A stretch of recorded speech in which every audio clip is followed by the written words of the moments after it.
Hey guys, welcome back to my YouTube channel. I am Nikki Ayres and today I'm bringing you advice on breakups and how to heal from them.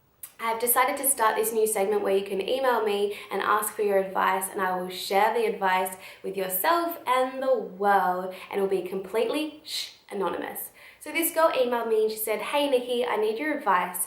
Me and my boyfriend broke up after 3 years and it's like my whole world has been turned upside down. I'm so upset and it looks like he's moving on and I'm just miserable. And I want this feeling to be over." And I feel like there's so many of us that can relate to that message. And I know myself, I have been there, I have felt it, and it feels so uncomfortable. It literally feels like you're grieving the death of someone who is still alive and is still well. And not only are you letting go of that one person, but you're also letting go of their family and everything that was attached to that person. So with that magnitude of heaviness, laying upon your chest and your heart space, it is okay to feel miserable. It is okay to feel pain and hurt and suffering.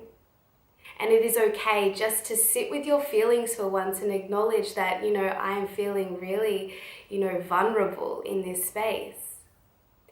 What some of us don't do is we don't sit with our feelings. Instead, we numb the pain by going out, getting drunk with our friends, taking drugs, sleeping with people that we wouldn't necessarily even think of being with. And what we're doing is we're just masking the pain. And then all of a sudden you might get into a relationship and you're taking all of that baggage with you. So my biggest advice is sit with your feelings and just allow what needs to come up, and simply begin to work on yourself. For so long you have been, two people making the one coming in union, and we begin to lose our identity that we associate ourselves as, with that other person.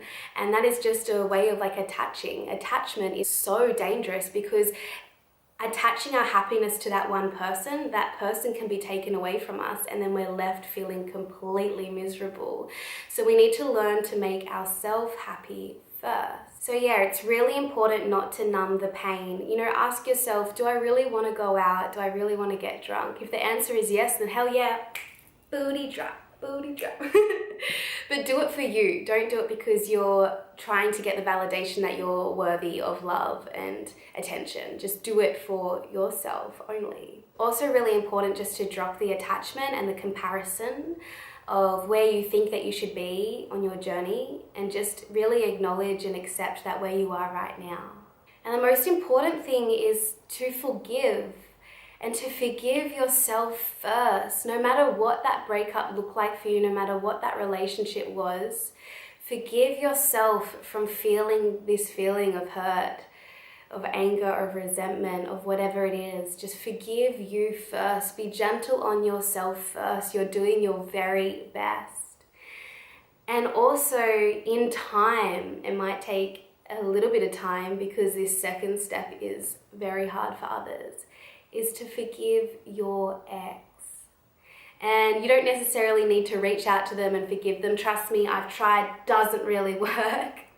And sometimes it does. But follow your intuition with that one. But what I mean is energetically forgiving them, sending them white light, releasing them from your energetic field, and sending them unconditional love and happiness. Inevitably, what we're sending to our ex, whether it be energy, whether it be thoughts, we're initially reflecting that back on ourselves. So if you're thinking that, I hope my ex never finds love, I hope he hates his job, I hope he, isn't successful, you're initially saying, I hope I never find love, I hope I'm not successful, I hope I fail in everything that I do. So instead, you need to just take a step back and be really loving and compassionate to that person that you spent so much time with, and hope and wish him all the best, or her, whatever. So what I had to do is I wrote a list. My list was I hope that he finds unconditional love. I hope that he finds his soulmate, gets married and have babies. I hope that he buys his dream home. I hope that he finds a job that he loves. I honestly wish him all the best. I send light and love his way. And in return, I am reflecting that back on myself. I hope that I find unconditional love. I hope that I find my dream home and have babies with my soulmate. I hope, all these things I'm bringing back on myself. And over time, I was able to find a relationship that supported me fully.